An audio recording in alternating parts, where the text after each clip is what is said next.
Cost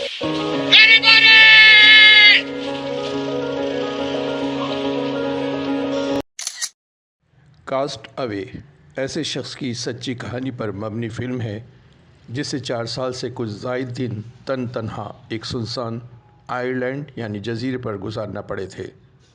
film کی شروعات میں ہم دیکھتے ہیں فلم کے مرکزی کردار چک نولینڈ کو، جو اپنے کام کے معاملے میں مصروف عمل ہے۔ وہ اپنے کام کے سلسلے کو لے کر نہایت فرض شناس ہے۔ یہاں وہ عملے کو وقت پر کسٹمر کے سامان کی ڈیلیوری کو یقینی بنانے پر ہدایت دیتے ہیں۔ چک کی گرل فرینڈ کیلی ہے، جس سے چک کو بے حد محبت ہے۔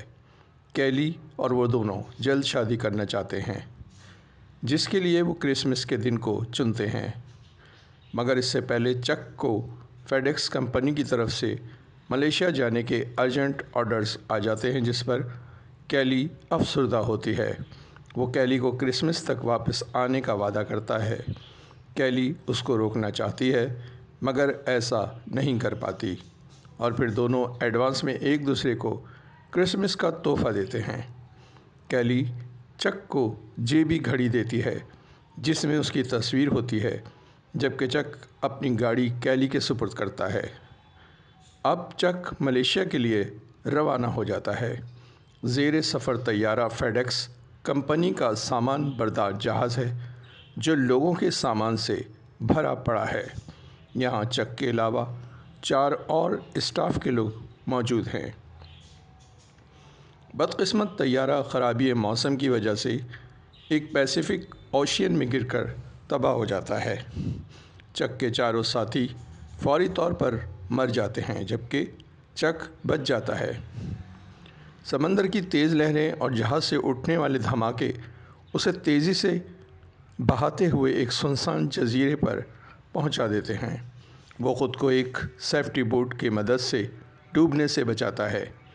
وہ کنارے پہنچتا ہے اور جزیرے کی تنہائی کو جانچتا ہے۔ وہ سمجھ جاتا ہے کہ یہاں اس کے سوا کوئی نہیں۔ وہ ریت پر بڑے حروفوں میں ہیلپ لکھتا ہے کہ شاید اوپر سے کسی جہاز کی نظر پڑ جائے اور وہ بچ جائے۔ پر امید چک کا پورا دن اور پوری رات گزر جاتی ہے۔ صبح وہ دیکھتا ہے ریت پر لکھے گئے ہیلپ کے تمام حروف مٹ چکے تھے۔ وہ ایک نئی امید کے ساتھ دوبارہ درخت کی لکڑیوں کی مدد سے ہیلپ لکھتا ہے۔ چک جزیرے کی ہیبت سے خوفزدہ ہے، مگر پر امید ہے کہ کوئی نہ کوئی اس کی کھوج میں ضرور آئے گا۔ چک کو بھوک محسوس ہوتی ہے اور وہ جہاز سے گرے ہوئے سامان کو یکجا کرتا ہے، جو پانی میں بہتے ہوئے کنارے تک پہنچ چکے ہوتے ہیں، مگر اسے اس میں کھانے پینے کا کوئی سامان نظر نہیں آتا۔ اچانک اس کے سامنے ایک ناریل گرتا ہے۔ اب وہ کئی گرے ناریل جمع کر لیتا ہے، کیونکہ اس کے سوا اس کے پاس پیٹ بھرنے کے لیے کوئی آسرا نہیں تھا۔ چک بڑی مشکل سے ایک ناریل توڑ پاتا ہے۔ 3 دن گزر جاتے ہیں۔ چک، جو کافی زخمی بھی ہے، اپنی پینٹ کاٹ کر اس کے جوتے بناتا ہے تاکہ پاؤں مزید زخمی نہ ہوں۔ سہارے کے لیے وہ درخت کی ٹہنی کا استعمال کرتا ہے۔ تیسرے دن اسے ایک اونچی پہاڑ کی چوٹی دکھتی ہے اور وہ فیصلہ کر لیتا ہے کہ اس پر چڑھ کر اپنی قسمت آزمائی کرے گا کہ شاید کسی کی نظر اس پر پڑ جائے۔ وہ اوپر پہنچ کر نیچے سمندر کو دیکھتا ہے تو اسے کچھ تیرتا نظر آتا ہے۔ وہ فوری نیچے اتر کر تیرتی چیز کو دیکھتا ہے تو ہکا بکا رہ جاتا ہے۔ دراصل یہ اس کے جہاز کے پائلٹ کی لاش تھی۔ وہ شدید غم کی حالت میں اسے دفنا دیتا ہے۔ پائلٹ کی جیب سے اسے ایک ٹارچ ملتی ہے، جبکہ چک اس کے جوتے بھی اتار لیتا ہے، جس کی اسے ازحد ضرورت تھی۔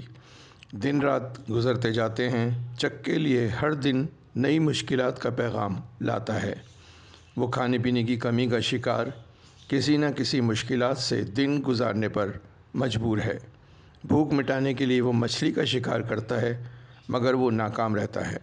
تنگ آ کر وہ اپنی لائف بوٹ کو ریپیئر کرتا ہے اور فیصلہ کرتا ہے کہ اسی بوٹ پر وہ سمندر پار کرے گا، مگر سمندر کی تند و تیز لہروں کا مقابلہ اس کی کمزور بوٹ نہیں کر پاتی اور ایک بڑی لہر اسے دوبارہ کنارے پر پٹخ دیتی ہے۔ وہ دوبارہ پھٹی ناؤ کے ساتھ اپنی جگہ پہنچ جاتا ہے۔ اسی رات تیز بارش ہوتی ہے۔ اسے ایک غار ملتا ہے۔ وہاں گھپ اندھیرا ہوتا ہے۔ وہ ٹارچ روشن کر لیتا ہے۔ ٹارچ کی بیٹری ختم ہو جاتی ہے۔ پوری رات وہاں گزارتا ہے۔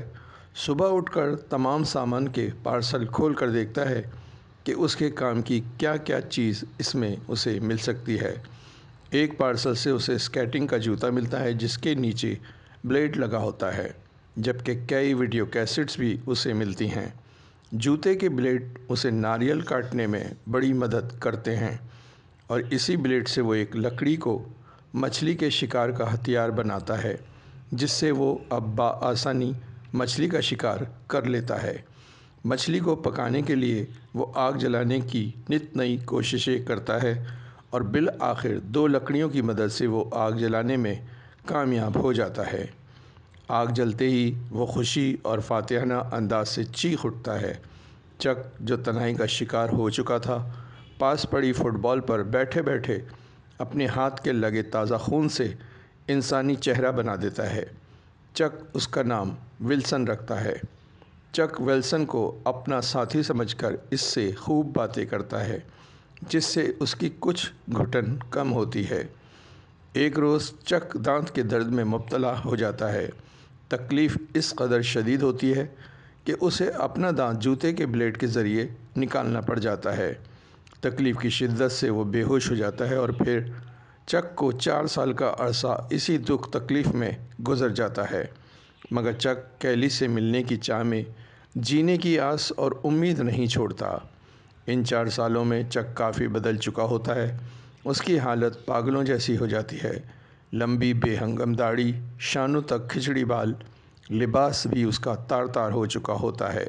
مگر اب چک مچھلی کا شکار اور بدلتے موسموں کے اثرات پر قابو پانا سیکھ چکا تھا۔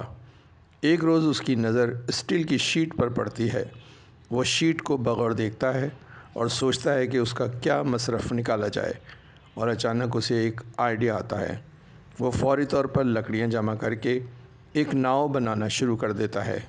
وہ اس شیٹ کو بطور بادبان استعمال کرنا چاہتا ہے۔ آخرکار وہ ایک ناؤ تیار کرنے میں کامیاب ہوتا ہے، مگر اسے متبادل ہوا کا انتظار درکار ہوتا ہے، جس سے اس کی بنائی ناؤ ہوا کے دوش پر لہروں کو پار کر جائے۔ 1-2 روز میں اسے یہ موقع بھی فراہم ہو جاتا ہے۔ وہ فوری طور پر ولسن کے ساتھ ضروری سامان، جس میں ایک پیکج جو اس نے پھاڑنے سے گریز کیا تھا، ساتھ رکھ لیتا ہے۔ چک اپنی حکمت عملی میں کامیاب ہوتا ہے، اور تھوڑی سی جدوجہد کے بعد وہ لہروں کو شکست دینے میں کامیاب ہو جاتا ہے۔ اب چک ایک پرسکون ٹھہرے سمندر میں سفر شروع کر دیتا ہے، مگر اس کے لیے سمت کا تعین کرنا ناممکن ہے۔ محض ہوا کے دوش پر اس کی ناؤ ایک سمت چلتی چلی جا رہی تھی۔ بھوکا پیاسا ولسن ناریل کے خولوں میں جمع بارش کے پانی سے اپنی پیاس بجھاتا ہے۔ ایک سمندری طوفان سے اس کی ناؤ کو کافی نقصان پہنچتا ہے۔ جس لکڑی پر ولسن کو چک نے نصب کیا تھا، وہ لکڑی ٹوٹ جاتی ہے، اور ولسن سمندر کی نظر ہو جاتا ہے۔ چک کی آنکھ کھلتی ہے تو وہ ولسن کو اپنے سے دور ہوتے دیکھ کر غم سے چیختا ہے۔ وہ اسے پکڑنے کی کوشش کرتا ہے، مگر ولسن نظروں سے اوجھل ہو جاتا ہے۔ چک غم سے نڈھال ولسن کی یاد میں اپنی کشتی پر بے سدھ لیٹ جاتا ہے، اور اسے نیند آ جاتی ہے۔ نہیں معلوم وہ کتنے دن سمندر کی ان لہروں کے قبضے میں رہا۔ ایک روز جب وہ مایوس کن حالت میں زندگی کے دن گن رہا ہوتا ہے، عین اسی لمحے ایک سامان بردار جہاز اس کی پشت پر نظر آتا ہے۔ وہ گھوم کر جہاز کی طرف رخ پھیرتا ہے۔ وہ اپنا ہاتھ بلند کرتا ہے، جسے جہاز کا عملہ دیکھ لیتا ہے۔ چک کو بچا لیا جاتا ہے۔ وہ 4 ہفتے تک چند اہم ٹریٹمنٹ کے لیے ان کی کسٹڈی میں رہتا ہے۔ بعد ازاں چک کو ایک چھوٹے طیارے کے ذریعے روانہ کر دیا جاتا ہے۔ چک سیدھا کیلی کے پاس پہنچتا ہے۔ کیلی اسے بتاتی ہے کہ وہ شادی کر چکی ہے، اور اس کی ایک بیٹی بھی ہے۔ چک اداس ہو جاتا ہے۔ وہ کیلی کو اس کا تحفہ گھڑی واپس کر دیتا ہے، اور کیلی اس کی کار اس کے حوالے کرتی ہے۔ دونوں جذباتی انداز میں بکھر جاتے ہیں۔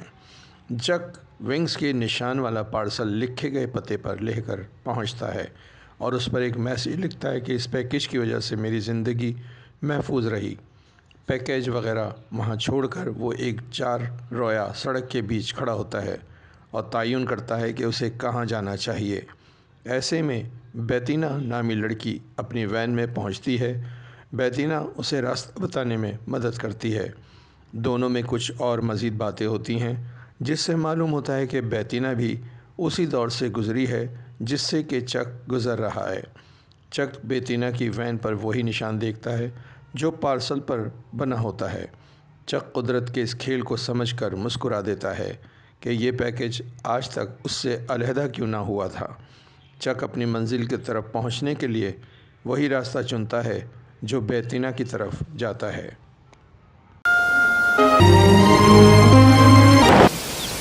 Lost. All right then.